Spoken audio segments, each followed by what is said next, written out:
ক্বালা নবী সাল্লাল্লাহু আলাইহি ওয়াসাল্লাম, বিশ্ব নবী তার সোনার জবানে বলেন, কিসের জবানে? সোনার জবানে সোনার কথা বলে গেছেন। মাম্মাতা বলেন ওয়ালাম ইয়াগজু, বলেন ওয়ালাম ইয়াগজু ওয়ালাম ইউহাদ্দিস আমাতা আলা শুবাতিন মিনান নিফাক। যে ব্যক্তি মুসলমান হইয়া মারা যায়, মারা যাওয়ার আগে জিহাদ করার কোনো সিদ্ধান্ত মনের মধ্যে নেই নাই, জিহাদ আমি করব, সুযোগ পাই জিহাদ করব, এই চিন্তা, এই ভাবনা, এই চেতনা তার বুকের মধ্যে, মগজের মধ্যে ধারণ করে নাই।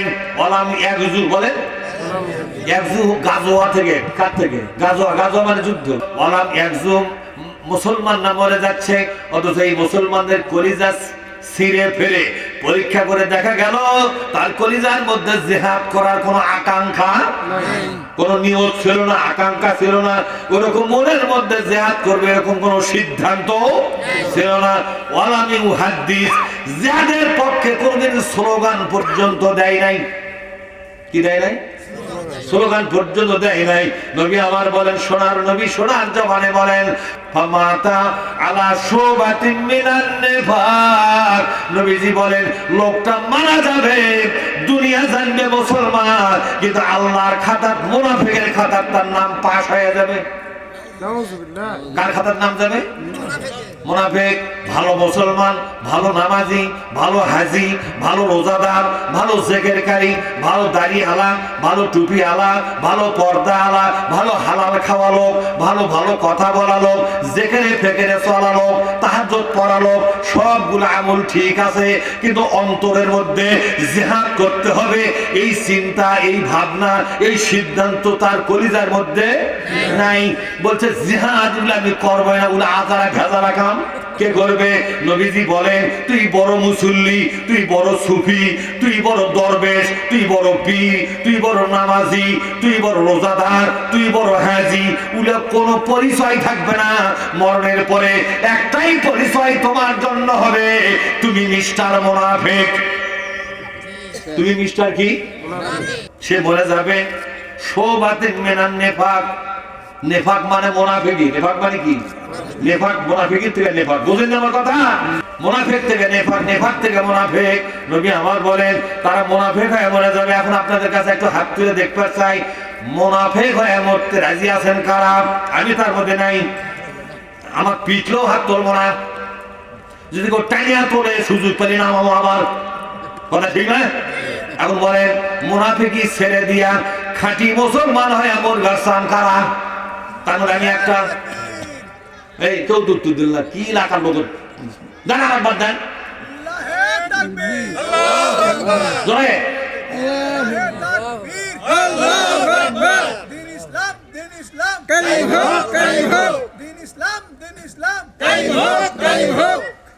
মুনাফিকে মরবে চাচ্ছেন না, তাহলে কি করতে হবে?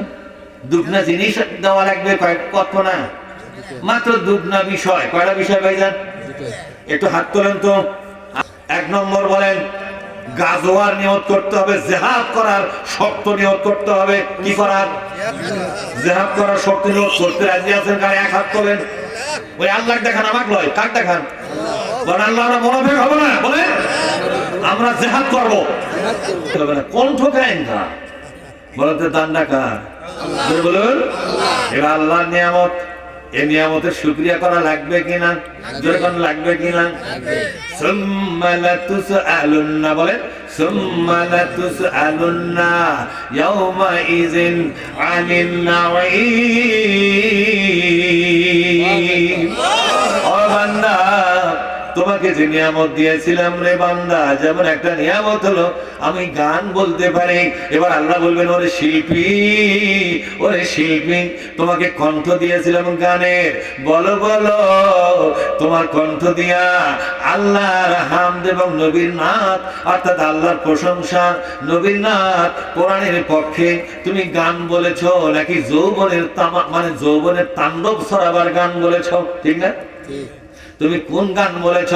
তোমার গান দিয়া যুবক যুবতীরা নষ্ট হয়ে গেছে না নাকি যুবকের চরিত্র ভালো হয়ে গেছে? বলো রে শিল্পী, তোমার কণ্ঠের জবাব দিয়ে চলে যাও।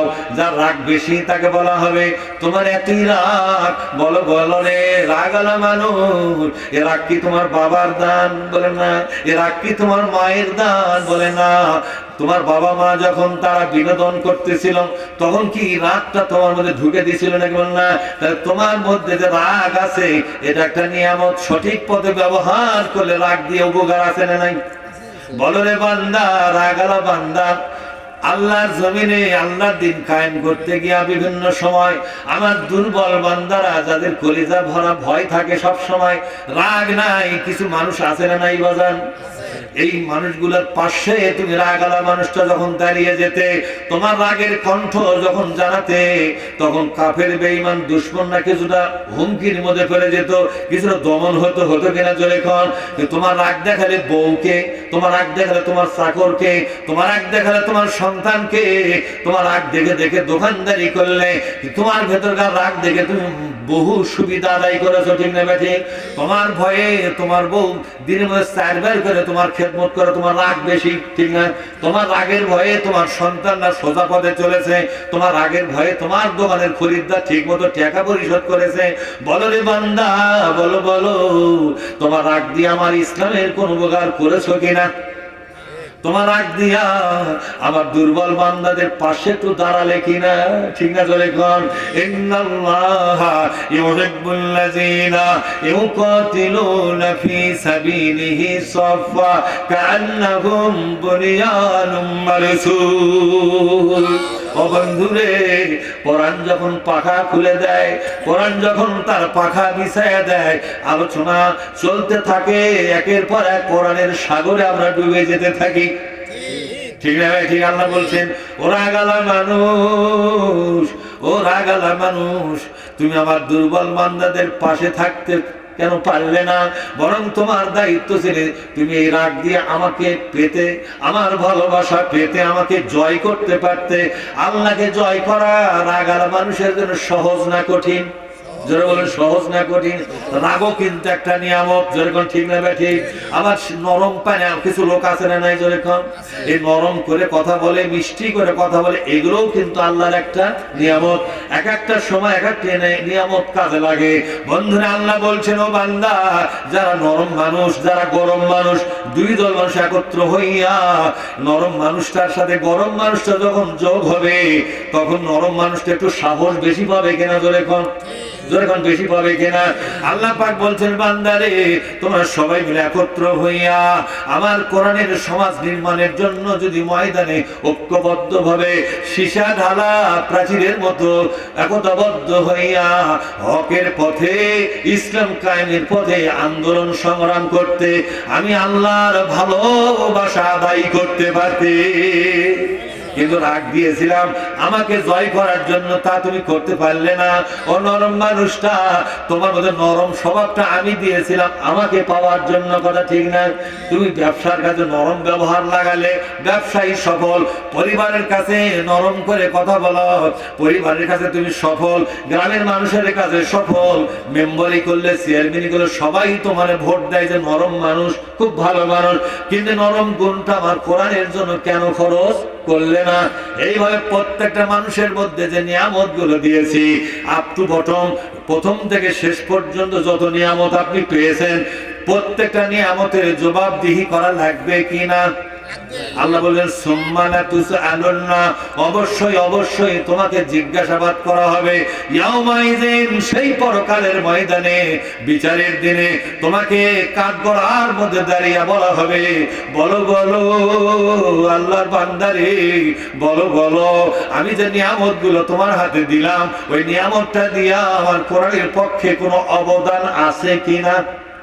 ঠিক না মালিক? কোরআনের পক্ষে কোনো অবদান আছে কিনা? যদি থাকে দেখাও, যদি থাকে দেখাও, যদি থাকে দেখাও, আমি আল্লাহ দেখবো। আল্লাহ আসলে আগে থেকে দেখছেন কিনা? তাও বলছে তুমি দেখাও আমাকে, ফাতু বুরহানাকুম ইন কুনতুম সাদিকিন, তুমি প্রমাণ দেখাও, আমি একটু দেখতে চাই। দুনিয়াবাসী দেখবে কেন তোমাকে জাহান্নামে দিচ্ছি, তুমিও দেখো কেন দিচ্ছি জাহান্নামে।